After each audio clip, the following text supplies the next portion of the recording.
Dennis Prager and Julie Hartman. Dennis and Julie. Richard Friedman wrote the music, and I really love it. Doesn't it put you in the mood for the show as soon as you hear it? It's very classy and elegant, which of course we are.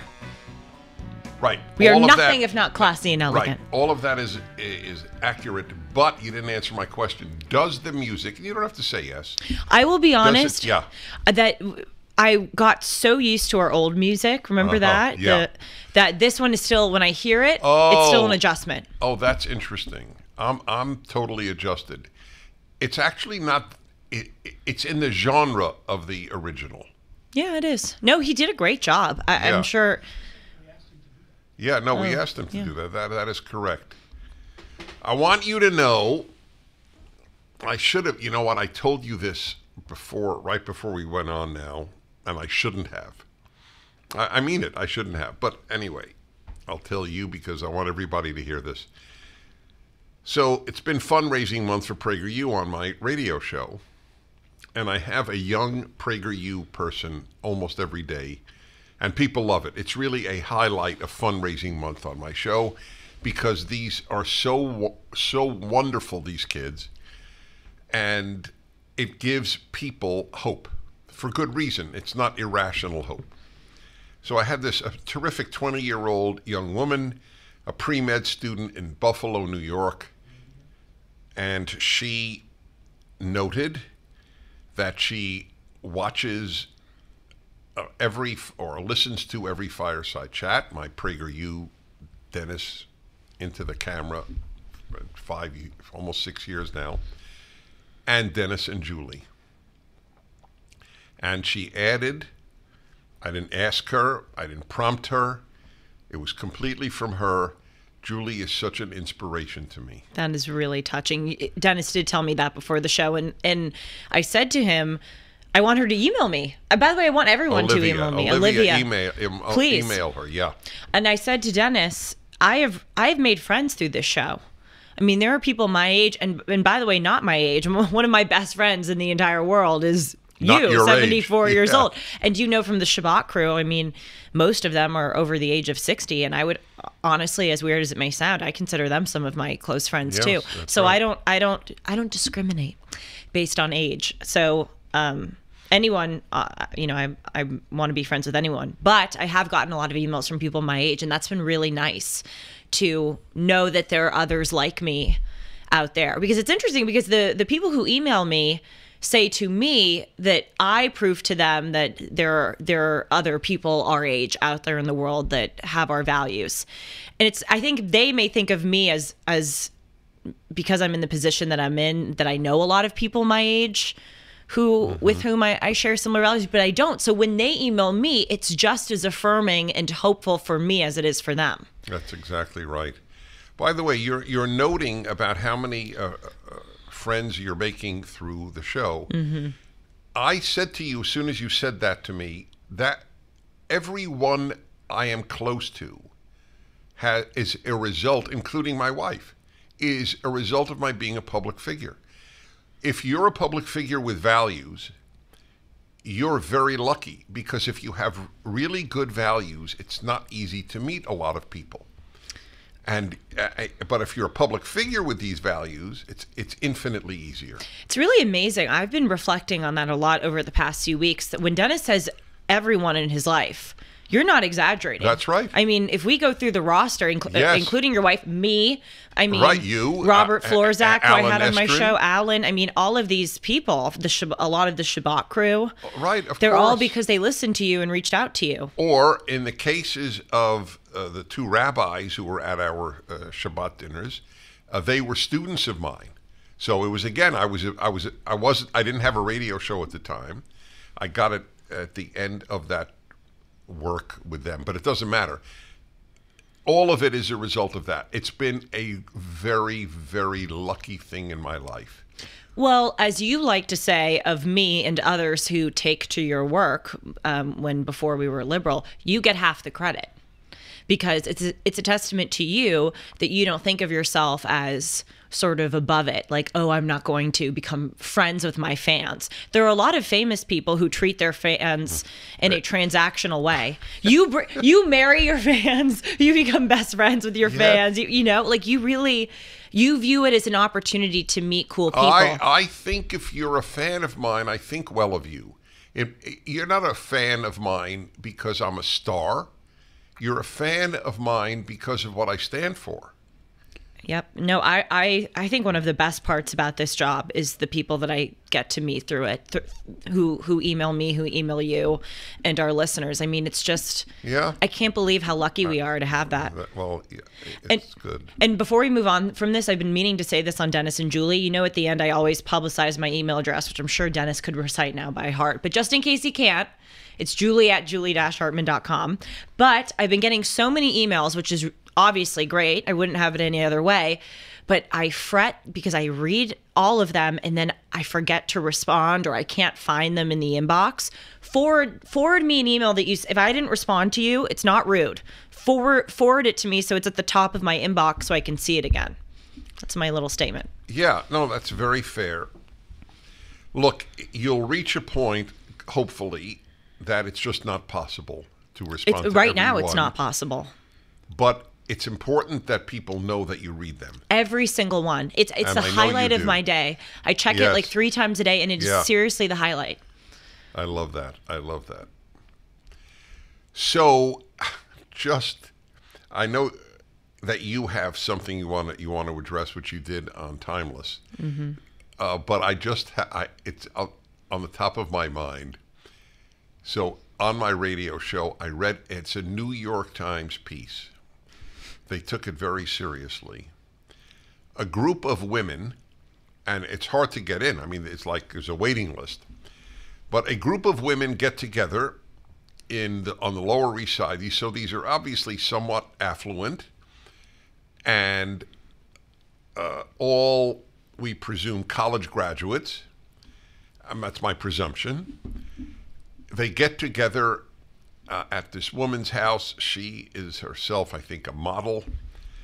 And they sit and have dinner, a vegan dinner, I might add, naked. And the whole article took it totally seriously, and they mean it totally seriously. And, I wish I had the phrase in front of me. They were 4 characteristics, and the last one was self-love. So I looked at Alan, and I said, Alan, when was the last time in your life you thought about self-love, that you love yourself? And you will be amazed to find this out. Alan laughed. Now, for those who know Alan Estrin, my dear, dear friend, the producer of my radio show, the man whose idea PragerU was, rather valuable human in my life. I would say that I have seen him laugh maybe 3 times in 30 years. I've never seen him laugh. No. Well, it's like the Loch Ness Monster. I mean, it's very rare to see it. It's a sighting. It's known as a sighting. Yeah. A wry smile is a very big deal. He cracked up when I asked him, when was the last time you thought about how much you love yourself? It was so preposterous, even he laughed. And I was thinking, in my whole life, I never thought, do I love myself? I do think, do I respect myself? I do. Because self-respect is huge in my life. Self-love plays no role of which I am aware. And yet it is so big in the woke circles and in the college educated and in the progressive. It's like there's no embarrassment at narcissism. Yes, it's true. I'm not sure if these wokesters, these college educated people, if they even really know what it means. Self-love? Yes. I mean, I think they just say it superfluously, just as a talking point. But I don't really know if, I guess what they think it means is love yourself despite your flaws, and even love your flaws. Don't try to improve your behavior or criticize yourself. Embrace and appreciate all of yourself, even your malignant impulses and qualities. But I think a lot of people just say it and they don't know what it means. That's a very good point. You made me think here. I would like to ask them, could you please define it? Yes. What does it mean? Well, it now helps me understand, I think, a little better the preoccupation with unconditional love, a term right. I don't like at all, and I don't believe should exist. Maybe, except maybe for a little baby, but otherwise, the idea that no matter how you behave, you're loved, is actually an immoral idea, in my opinion. And I certainly don't know. I certainly don't ascribe it to God, and I don't even know where it arose, because it is not biblical. Though a lot of religious people think, oh, God gives us unconditional love. I don't know where that statement comes from. You did a video on it, or perhaps it was an article or something, but I remember sitting with you and Alan at the diner that you guys go to and going over the whether it was an article or a script, and you proved there that there's actually no basis for it in the Bible. Right. And it started getting popular because Google has a very interesting thing. Engrams. I did it on my show where you can track. You introduced me to it. You can track the frequency. I didn't know that was the name. Yes, of a phrase or a word in books over the past 500 years. It's amazing. Well, okay. I saw it for the last 100 or 120. No, you can adjust. I didn't know that. Yeah. Well, it was zero. It was zero in 1900. Nobody used the term. They never heard of it. And then all of a sudden in the 1960s, it skyrockets. It's ironic. It's a secular term that shows again how deeply secular society influences religious people. This girl that I had on, so she's at a Jesuit college, which for some Catholics, Olivia, you mean? Yeah, is not necessarily all that Catholic, but I mean the Jesuits at one time were very Catholic, but anyway, it doesn't matter. It's a Jesuit Catholic college. So I asked her the question that I ask, as you know, every young woman that I meet online, sitting next to me on an airplane. The First waitress, question you ever, literally, hi, I'm Dennis. Let me ask you a question. Is that right? Yes. Oh, that's cool. First 10 words he ever said to me, including this question. Okay, so good. So you're a living proof of the truth of my statement. So I ask, I'm offering you 2 guarantees. A lot of people who've heard me heard this, but it doesn't matter. The punchline is what she said. So I'm going to ask you, Olivia, a question that I ask all the women I meet under 30, or nearly all. If you could be offered 2 guarantees, and you could but only take one of them, it doesn't mean you cannot have the other. That's always important for people to understand. Only one is guaranteed, but it doesn't mean the other is not attainable. So I'm offering you 2 guarantees, a great marriage or a great career. Which guarantee would you take? She immediately said marriage, which I assumed knowing her and her love of Dennis and Julie and my fireside chat and PragerU, I had a feeling that's what she'd say. That's not the punchline. Here's the punchline.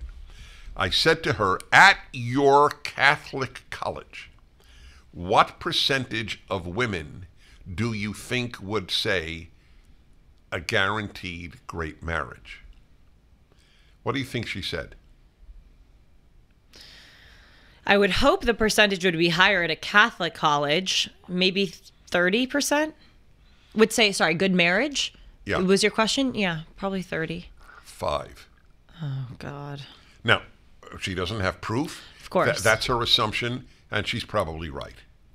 It shows you... I think at Harvard it would be comparable. I'll tell you this. I would like to meet the 5% of women who would say that at Harvard. So would you. Maybe you could have made more friends. I'm one of them. You are one of them. Well, I did make a lot of friends. I'm curious, if you'd been asked that in your freshman year, what have you? I think I would have said marriage. You would have? Yes, because as we've discussed, and it's so important, those instincts were always in me. I know that. I believe that totally, but I'm still curious on that one. I think that my parents have done both of them have said to me, the most important decision you'll ever make in your life is who you marry. From a very young age, they told me that. So I credit my parents for setting me straight on that. Because I'm very ambitious, you know? I know, I'm well aware. Yeah. So true. Yeah, by the way, I'm very ambitious. What did I say? Oh my gosh, what was it? We got here today, and Dennis and I, of course, always start chatting. And I said, oh yes, I said, we have a good rapport. And what did you say? What are you trying to come up with the most colossally obvious statement ever said? No. What was it? Is this the understatement competition? Oh, yes, that's right. Yeah, that's right. Yes, that's a given. So I believe that she's right. What is depressing, it's depressing whether it's Harvard or her Catholic college, but it's more depressing that it's at a Catholic college. Yes, I would hope that it would be higher. Going back quickly to that New York Times piece. By the way, the New York Times, oh my gosh. I mean, we know that politically they lie, and the New York Times, I'm going to go on a 1-minute rant about the New York Times and then I'll be quiet. And by the way, this is not my point for bringing it up, but just quickly, you know, the New York Times does this style of reporting that I have come to dislike, and that is a narrative reporting. And I read the Wall Street. You mean they begin every article with a story? Yes, and they're this is older than you by twice at least. I hate it. Well, I think I know where it comes from. I go to the 4th or 5th paragraph. Yes. I don't even read the first 4 paragraphs. I remember when I guest hosted for you. I guest hosted for you the day that Governor Andrew Cuomo resigned back in 2020, I believe it was, or maybe 2021. And I put the New York Times coverage of the story and then the Wall Street Journal coverage of the story side by side. And the Wall Street Journal was just facts. The New York Times started up, Andrew Cuomo fiddles his watch. He's behind the stage. He's about to make the greatest speech, or the most important speech of his career. He will resign. A drop of sweat. It's like, just give me the fact. Well, I don't need it does this it narrative. in every case. So yes. Joe Gonzalez is runs a 24/7 shop in Manhattan. Yes. And has 2 kids. And I'd like to know what the story is about. I'm not as interested, forgive me, in Joe. But I know why they do this. This is what I believe. This is an interesting thing that you would even raise this. And people who are listening or watching should look this up and see how virtually every news article begins with a story about somebody. Does. Not about the news piece. It's about, and I think the reason is the degradation of the American intellect. You won't be interested in the news. You will only be interested in the person, in a story. I'll give you another example of the degradation. You should do this. Get a copy. You can get back copies of magazines on the internet, sent to you, the actual physical copy. Get a copy of Time or Newsweek from 1950 or even 1960 and look at them today, especially Time, but maybe Newsweek as much. You will see the following. The fonts are much smaller, and there are very few pictures. Yes, you're right. Actually, I have looked at some primary sources from that. Just when I was in college. Yes, you're right. The font is now, and they pack so much onto the page. It's now mostly pictures. Yep, and larger font. Yep. The assumption is you're an idiot and you need television on paper. That's what it is. It's TV on paper. Instability, vulnerability, uncertainty, volatility, precarious, unpredictable. All of these words describe our banking system, as evidenced by the recent collapse of 2 banks. Julie Hartman here for AmFed Coin and Bullion. This was the 2nd largest bank failure in history, and the Federal Reserve has been scrambling to keep this bank run from spreading. If you feel uneasy about having too much money sitting in the bank, you're not alone. Gold, silver, and platinum have had recent gains as investors look for safe places to park their money. Now more than ever, you need to call Nick Grovich, owner of AmFed Coin and Bullion. Dennis has been doing business with Nick for many years, and he doesn't go anywhere else.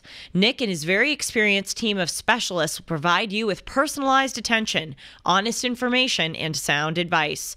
Be smart and be prepared. If you're interested in buying or selling, call AmFed Coin and Bullion, 1-800-221-7694, or go to AmericanFederal.com. That's AmericanFederal.com. I have watched everything get degraded like that.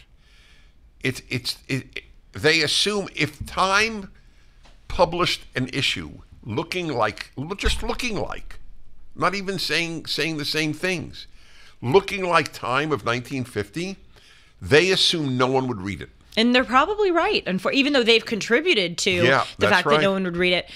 So I totally agree with you. I think your point is spot on. I would add that starting with a story makes it easier for the news, which should be objective and just relaying facts. It makes it easier for the news to become a narrative when you start with a story, because you can tug at people's heartstrings. You can pick a particular person that fits the certain agenda that you want to impart. So I think it's also trying to sneak in the subjectivity and what is supposed to be objective. Oh, that's interesting. But what was I? Oh, so there's this writer. I'm sure you've heard of him, John Hersey. Oh yeah. Yes, and he wrote Hiroshima, correct, the very famous book in 1946 about the victims in Japan of the 2 atomic bombs. And it's fascinating because then 40 years later, in the 90s, he did a follow-up to it where he went back and with the individuals who were still alive, recounted their lives then. By the way, this is just so. Wait, why did you raise that? I'll tell you, but before I do, my favorite thing to do when I'm at an airport is go into a bookstore and buy books and read all of the books on the plane. And so I bought like 5 books that one plane ride when I bought the John Hersey book and only read that the entire time. It's an amazing book. The reason why I raise it is because I did some background reading about John Hersey when I was finished with that book. And he apparently is the progenitor of this kind of narrative journalism. His 1946 book was sort of established it, because that book, and I think he does a great job of it, does a really nice narrative of the day-to-day lives of the victims of the bomb. But apparently, again, he was kind of the progenitor of that, and a lot of subsequent journalists, such as the ones who work at the New York Times, take a Hersey-like approach to journalism, the narrative style. Since you're into John Hersey, just know his son died, and he wrote a book whose title, I have the chills as I tell it to you. It's very, very powerful. Death Be Not Proud. Isn't that a powerful title? On the death of his child. Not a grown child.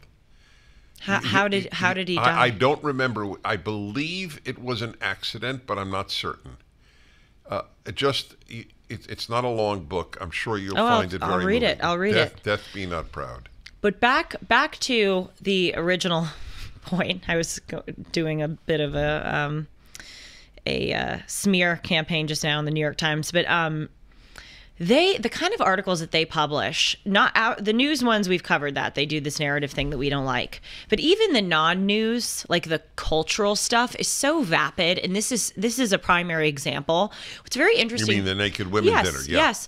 What's very interesting to me about that article is that it doesn't surprise me. It's up right behind you. Wow, that's fancy. Yeah, very classy. Show the headline, guys, not the text, because I don't want people to see the headline. It does not shock me that grown women, are doing this. And you know what it screams? A desiccating life. They have to be so spiritually, emotionally, intellectually suffocated that they and I see this. We've talked about this on this show. People my age and left-wing, particularly women writ large, engage in these kind of shock value activities. And I think it's because, as I said, their soul is so dried up. Their well is so not filled with stuff to pull out that will satiate their interests. And they don't know it, though. They don't know it. And so they think, oh, I'm going to take off my clothes and I'm going to sit. Like, they think the shock stuff is empowerment. I have to find it. Keep talking, because there was one sentence that I needed to read to you. Okay. About what it is. What its purpose is. Oh, good, it came up. Do you know what luck that is? Yeah, it is luck. I mean, I have 100 things open. So, okay, here we go. I found it. That's amazing. This is a record. I thought it was going to be 3 minutes. So did I. So here it is. For $88. Oh my God, look at that. Yeah, there it is. Oh, that is so tawdry. Yeah, it's not even tawdry. It's pathetic. I don't think it's tawdry. I don't think there's... tawdry implies sexual elements and so on. You don't think that's I mean, I think it's pathetic. But anyway, certainly that. Anyway, right. Go on. So for $88, and after Ms. Max, the woman who runs this, what is her name here? She's a model. It says we should have her on. Yeah, Charlie and clothes Max. On though. Yeah, Charlie and Max. Yeah. Anyway, it doesn't matter. Okay. So anyway, so listen to what it is. For $88, and after Ms. Max has approved the applications, guests come together to enjoy, according to the website, ready? Quote, a liberating space. I don't understand any of this statement. A liberating space that celebrates our most pure selves through plant-based cooking, art, nudity, and self-love. What does that mean? I don't understand it either, Dennis, but I have gone to school and been around people who say stuff like this all of the time. Any like liberation, resistance, intervention, something based, like it's just that kind of diction I am so used to, and it's just a crock of BS. And again, it doesn't make sense to me, but it also does make sense to me. They're doing it for the shock factor because they're bored and they don't know. They so badly want fulfillment, and they think that this shocking display and doing something that's really crossing a boundary is going to give them the kind of, entertainment or enthusiasm. By the way, out of curiosity, for those who claim men and women are not different, which was taught to me in the 70s. Yeah. Can you imagine heterosexual, we're going to talk about gay men, for whom it might be appealing for another reason. But for the 97% of men who are straight, can you imagine a nude dinner of men? No. Okay. Absolutely not. So it's very interesting, isn't it? Mm-hmm. But the claim is that they're not different. By the way, I had an interesting question on my show. Would they accept a trans woman? Yes, they would. So one of those at the table, naked, would be a male body. Yeah, I think they would. I really do. I think I wouldn't be surprised if some guys would say they're women and apply. So what I'm about to say and shows my level of comfort, not just with you, but with our viewers. When we say that we talk about everything on Dennis and Julie, boy, is it ever true. This is about to prove it. You said something to me, I know you've said it on the air, maybe been off the air, but it made a great impression on me. You said women have a proclivity towards being bisexual, mm-hmm. and men have a proclivity towards being polygamous. Mm-hmm. That is true. And I think of this mm-hmm. women naked dinner party proves that. Well, they have massive comfort in hugging each other naked. Straight women? Men, these women. Well, these women. Yes, I mean, I wouldn't feel comfortable. They're heterosexual, right? Presumably, and heterosexual men are not comfortable hugging naked men. Right. So that's just an illustration of what I'm saying. But there are many others. Yeah. So why did you raise that comment that I had made? Because I think there's an element of this, of a proclivity towards bisexuality. I see. Yes. Uh-huh. Towards sort of being romantic with a woman. Right. Because women want intimacy. That's right. And they can't always get it with men. That's right. So they turn to other women. That's right. And in the age of tension between the sexes, you know, the patriarchy is your enemy. Right. Yes. Masculinity is toxic. The message is you might be better off finding it with a woman. Oh, yeah. Oh, totally. What percentage of the girls at Harvard do you think will have experimented with same-sex sex by the time they graduate? A significant portion, definitely. That's what I think. Though, I mean, again... Significant might be, by the way, 1 out of 3. But that's I think it's at least a third. At least a third. Right. However, Dennis and Julie, I'm going there. I think a lot of women would experiment. I don't know if they'd go all the way. Okay, that's fair. Yeah. But you know what percentage of men will experiment? Straight men. 3. Yeah. Right. The 3 who are already bisexual or there were more in college than I thought. There were more bisexual men, and women were comfortable dating bisexual men. I'm sorry, I wouldn't be comfortable dating a bisexual man. Right, for good reason. Sorry. I mean, listen, women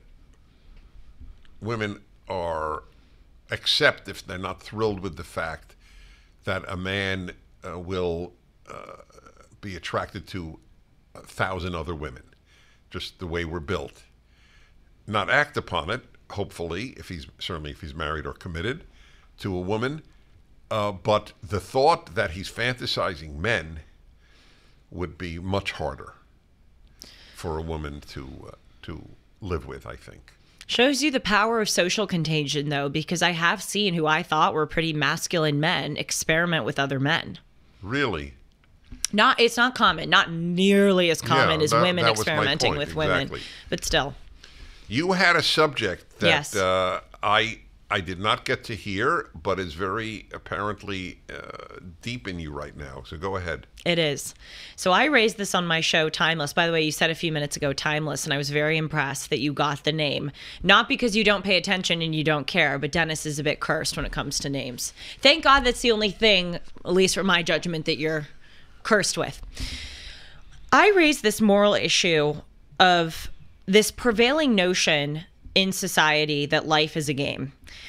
The first time that it was said overtly to me, I was in college. I remember I was in a common room with a group of friends, and there was a guy in the common room who I knew from afar. I didn't know him particularly well, but he is a hunk. I can't curse. He is a hunk. Bad person. A hunk? Oh, I'm sorry. I thought you were going to come out with he's a hunk. No. Oh, he's a bad. No, he's a dweeb, actually. Oh, he's a bad person. Well, he got a lot of girls, but I think he's a dweeb because he's morally awful. Anyway, we were in this common room, and he was just bragging openly about cheating on his exams.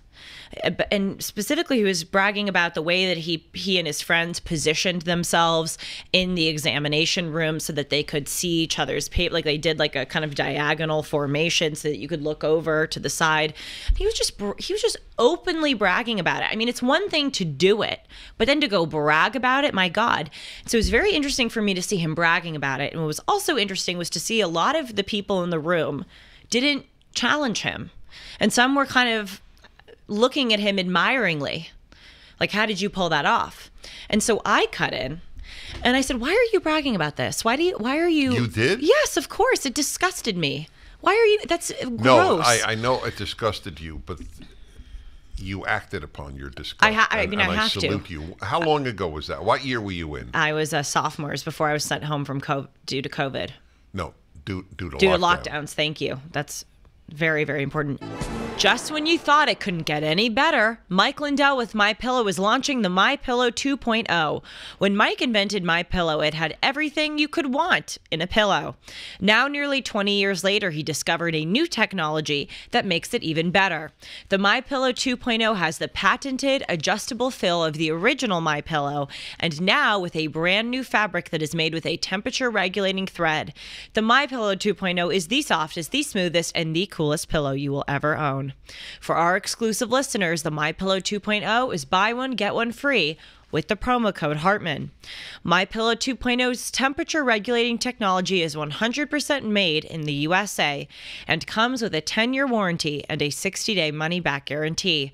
Just go to MyPillow.com and click on the radio listener square to get the buy one, get one free offer. Enter the promo code Hartman or call 1-800-566-6745 to get your MyPillow 2.0s now. Anyway, and so I asked him, and he responded to me and he goes, life is a game. You either win or you lose. And everyone else is playing a dirty game. So you got to, you're a chump if you don't play the game too. You got to do what you got to do. And I thought about that. And the more that I have been meditating on it, I've realized that this is not just confined to this one individual or other individuals at my university. The attitude that life is a game. Yes. This attitude has infected our society more generally. The examples I gave on my show, look at the Kardashians. We idolize people who are famous for just being famous. We don't care anymore about why people are famous. We just admire that they finessed and BS their way to the top. I actually think a lot of people admire the Kardashians more precisely because they don't have any talent. And they were just so good at BSing that they were able to fool everyone and make all this money and get all this fame.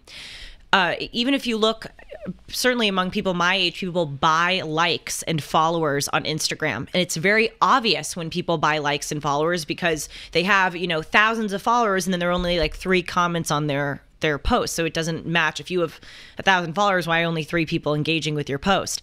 And it's also interesting because people are not only doing it, but they know that other people know that they're doing it.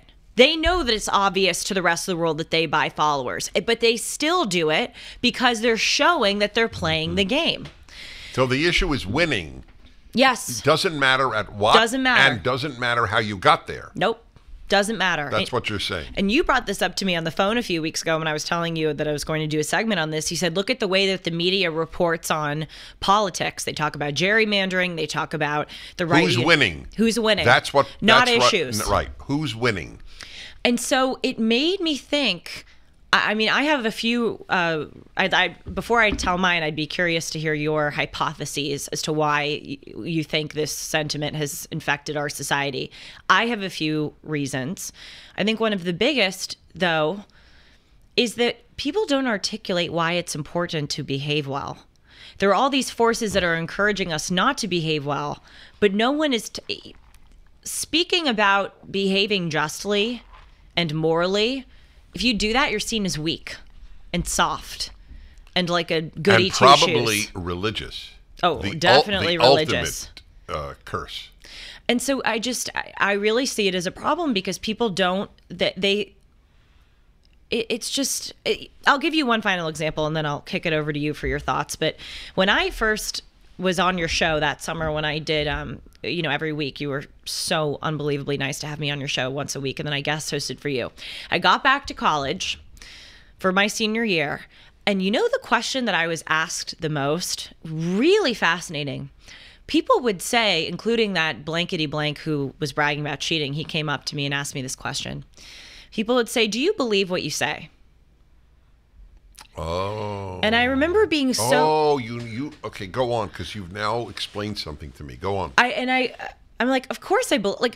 to me, it was so... Why would I do something that was both so great and I got a lot from, but that came with an enormous cost, that is losing friends, kind of being a social pariah, losing future job opportunities. To me, it was just like... And also just more, of course I would only talk about what I believe in. And many different people asked me if I really thought it or if I was just doing it to get on a show and to be on national radio. So that's the life is a game mentality. Oh, that's really helpful to me. I would say 80% of the hate mail that I receive, and I'm not deluged with it, you saw my mail for weeks, but 80% of the hate mail that I receive states, doesn't even ask, doesn't imply, states. We all know that your conservative views are a ticket to making a lot of money. Yes. That's what people say to to me. I remember when I would read that, I'd go, I have no response because it's so absurd. It's like, I can't even think of an analogy. It's like, oh, the only reason you had 2 children is that you wanted to be able to talk about children and make a living from it. I mean, it would be in that category. It's actually not a bad analogy. Right. It's so absurd. Is that why I had children? Is that why I say what I say? I mean, every day I lie about what I think for a living. First of all, it's hard to do that. I mean, that takes super hard. And to be consistent. Yes, it's true. By the way, people don't know, nor have I ever even talked about it, but Dennis and Julie bring stuff out of me that even Mr. Speak About His Life Prager doesn't always mention, because it doesn't come up. It's not because I'm hiding it. But I actually lost a very significant amount of money by being conservative. My mode of income until about the age of 40, which is middle age already, early middle age, was overwhelmingly speaking in the Jewish community in America. I was the 3rd most booked speaker because of my books on Judaism, because I had been Soviet Union and helped Soviet Jews and so on. Why are you smiling? Because that's so great. You deserve it. That's I mean, that's incredible. Oh, okay. Well, but that's not the punchline. Oh. That's the preface. When I became a well-known conservative, it all dried up. My entire income outside of a very minimal radio income, because I was on only local radio and for years and not even every night. That didn't start till I was 42 or 44, whatever it was.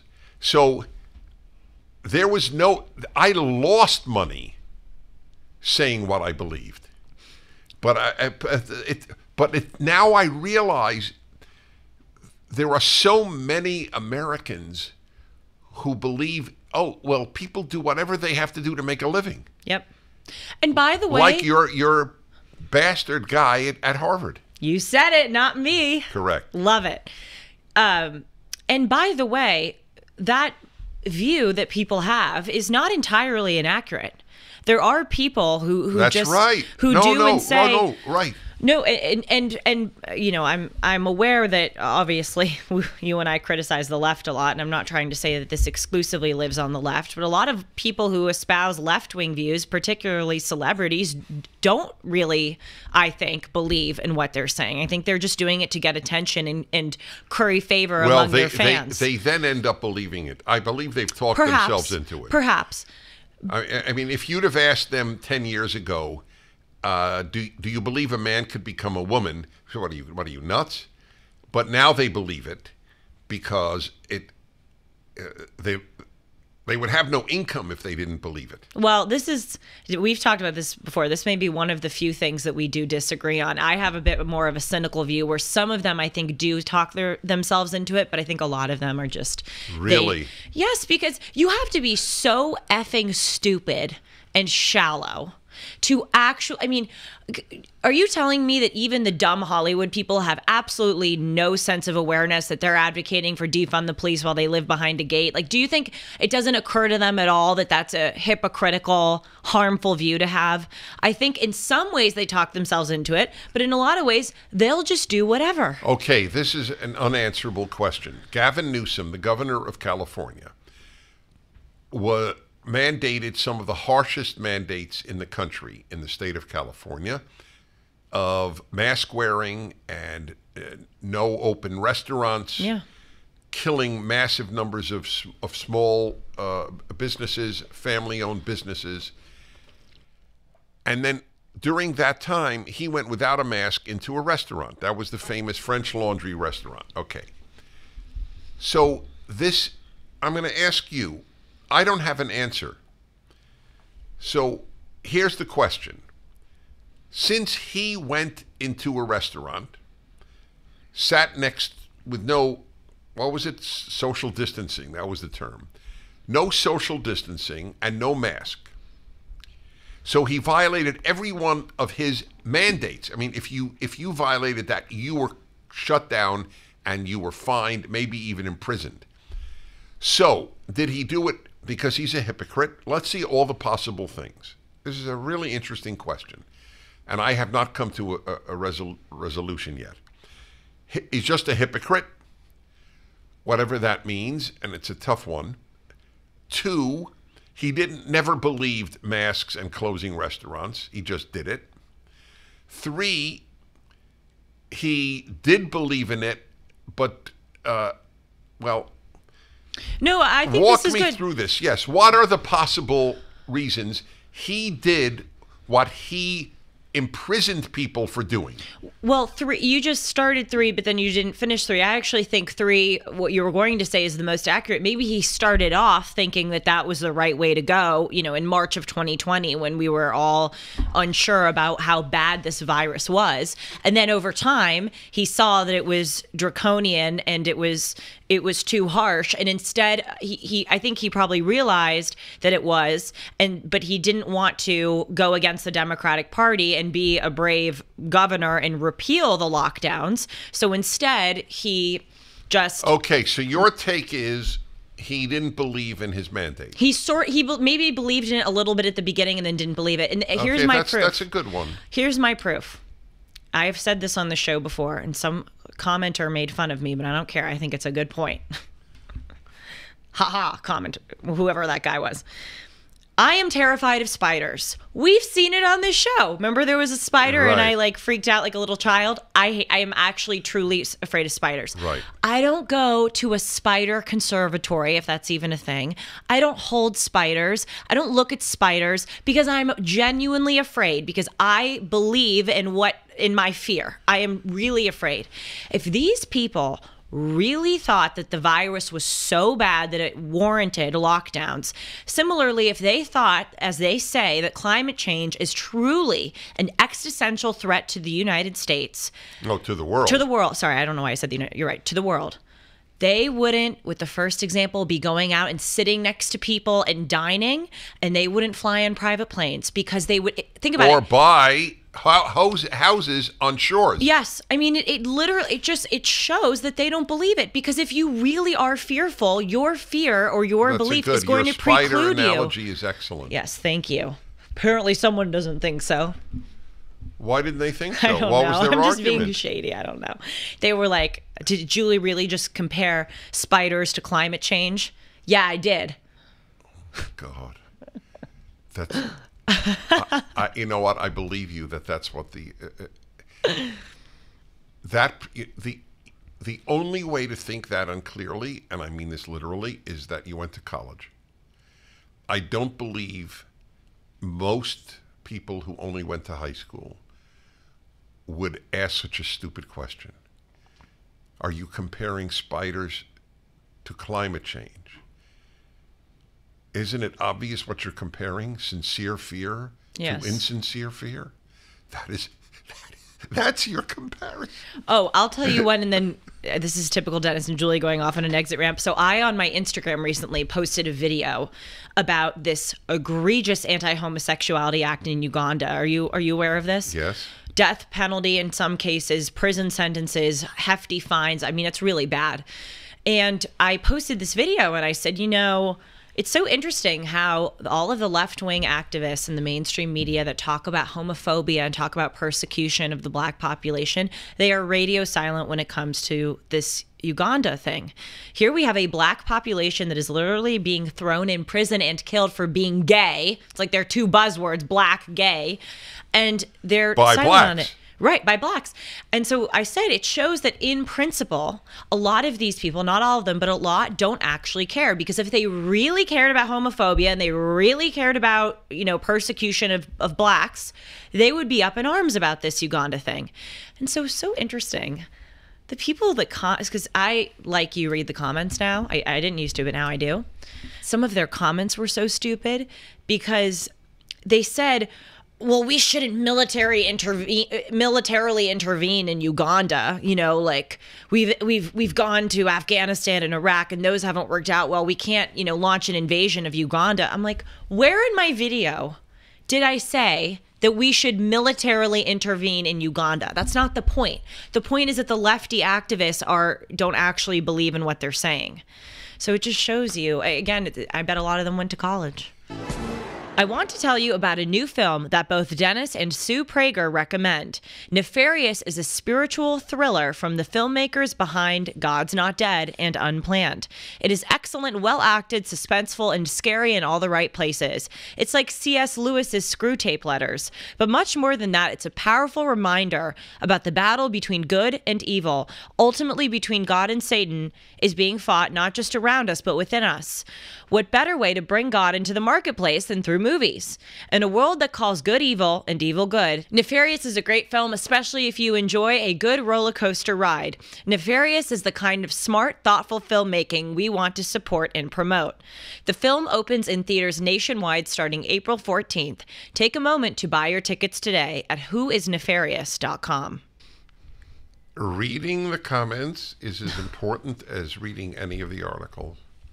You know, I did a whole column on comments to an article in the New York Times, and I always remind people you can only comment on a New York Times article if you're a New York Times subscriber. It's not open to the public. You have to be a subscriber. So that's why I read comments in the New York Times. It tells me what New York Times readers think or how poorly they think. And the article was about parents deciding not to have children because of climate change. A, their children will contribute to climate change. B, children may be asphyxiated by the heat. And comment after comment went like this. My daughter or my son and daughter-in-law or whatever decided not to have children because of climate change.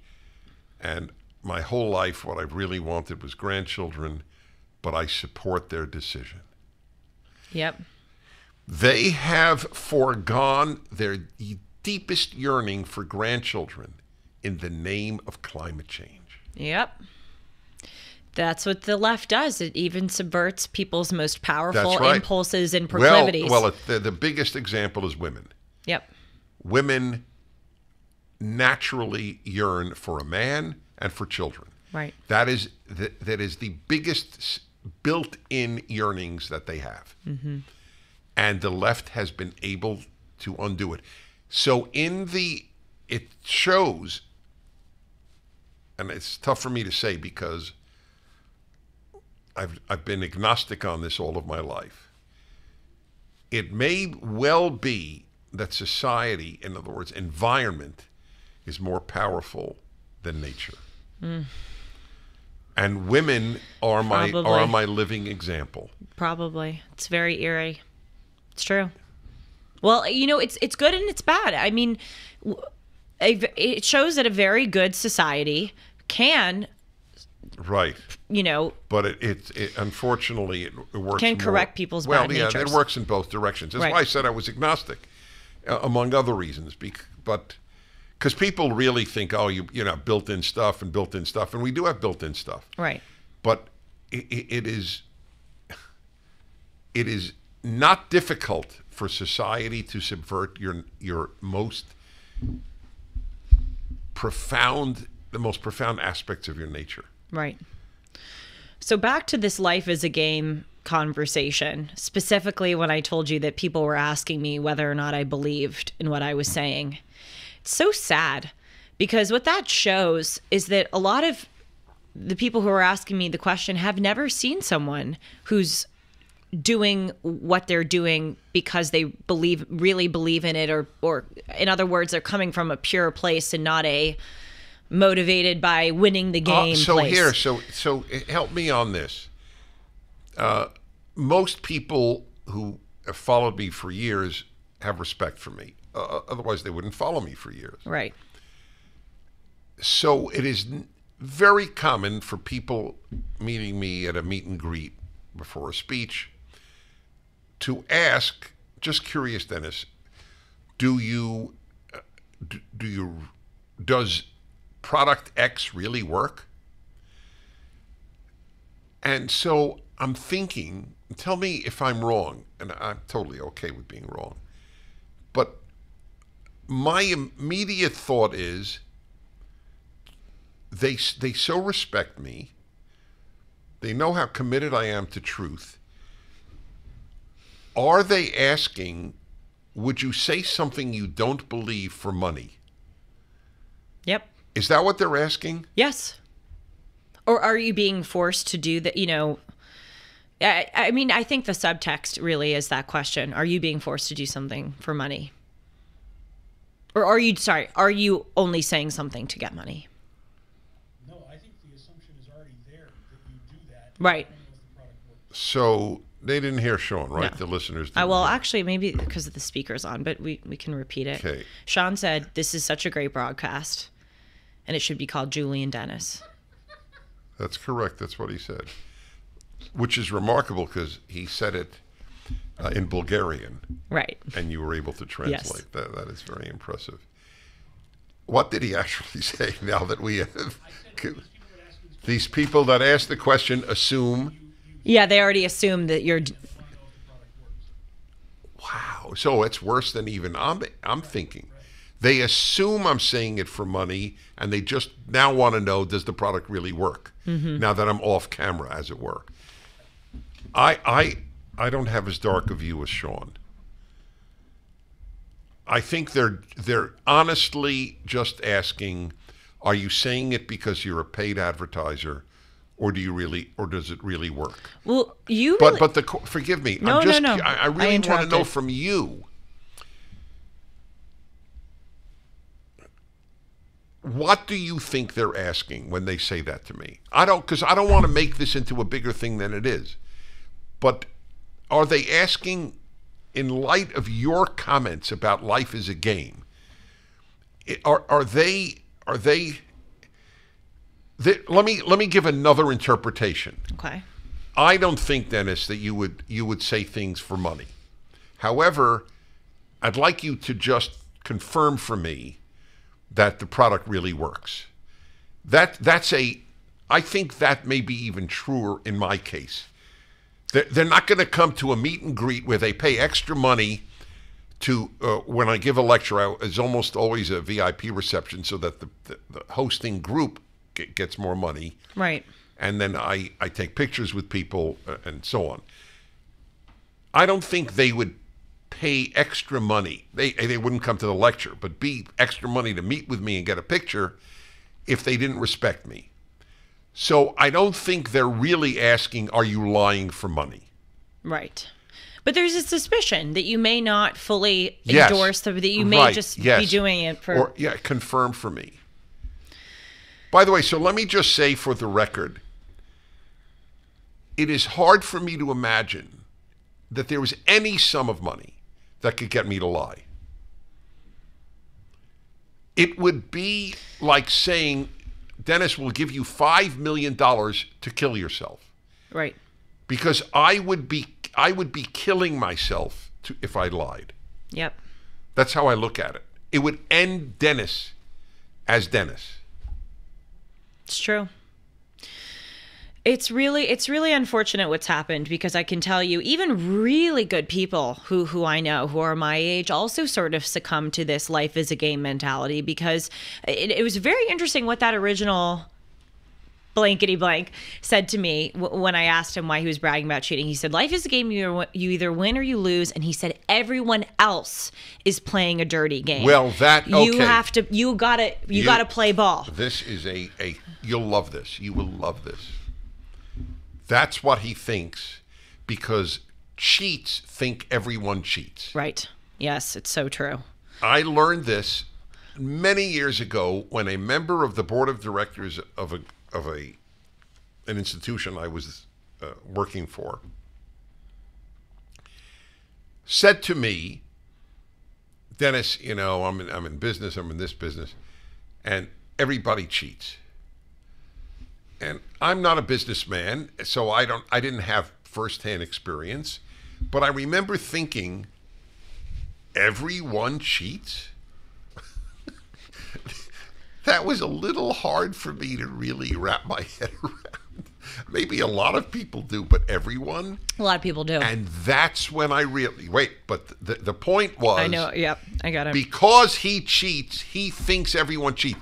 So I learned a very big lesson from this. Cheats don't have friends.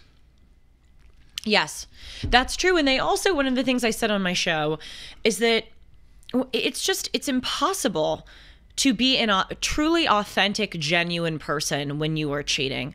I think that the definition of sanity is being all of yourself all of the time to everyone.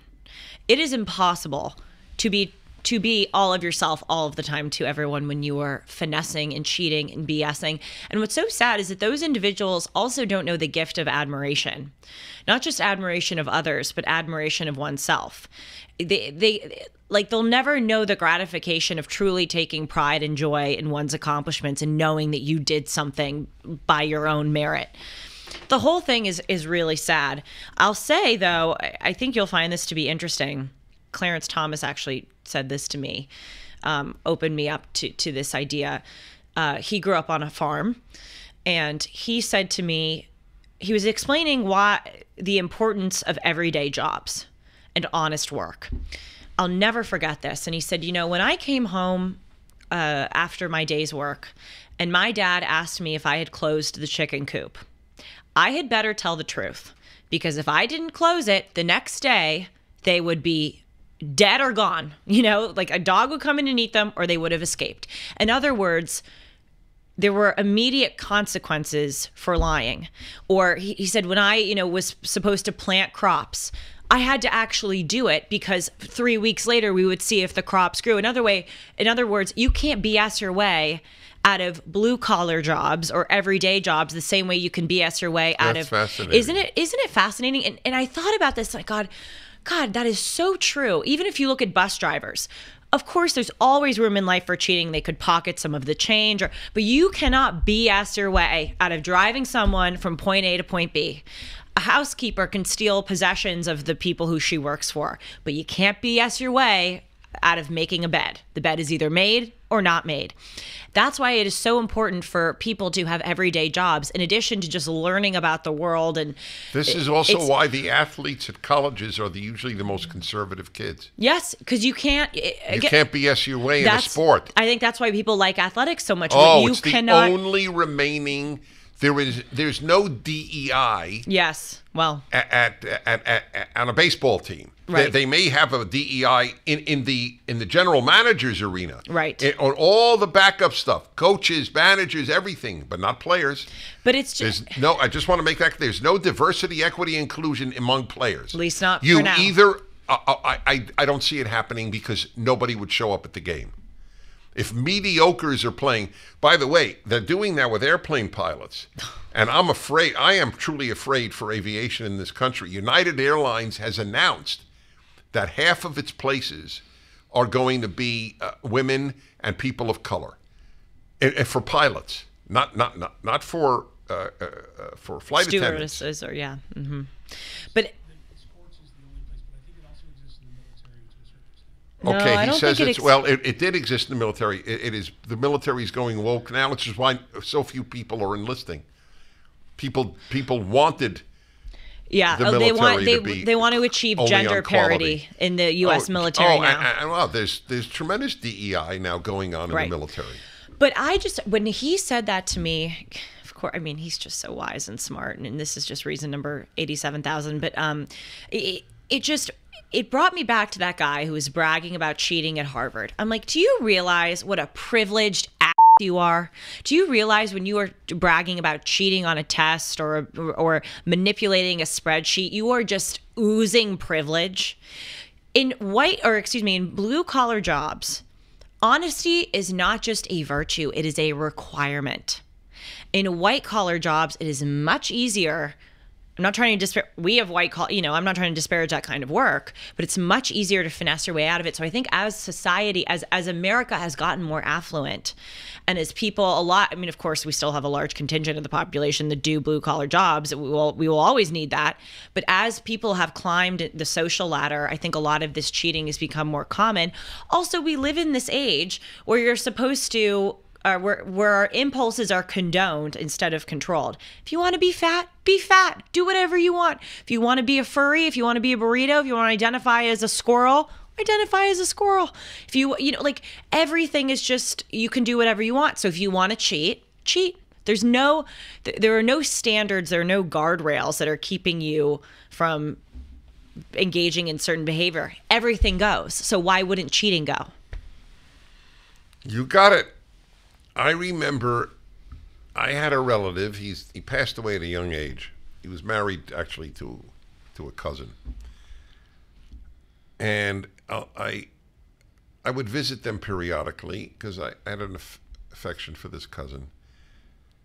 And I'll never forget one time he told me with incredible pride how much he could get into the U.S. from coming abroad and not pay any customs.